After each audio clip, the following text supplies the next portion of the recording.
Alright, so for the headlight switch, this tan supposedly goes to number 14 on here, which I think is this one, which for some reason there's a 20 amp fuse in there. Or is it this one, 3 amp? I think it's that one, 3 amp. According to the wiring diagram, it's the 3 amp. So it comes in as tan. See that tan wire there? So it comes in as tan and it leaves as orange.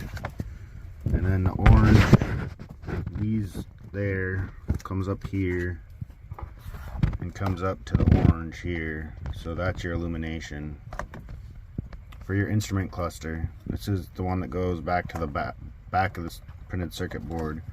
If you look at the diagrams I posted, which you can find in the files section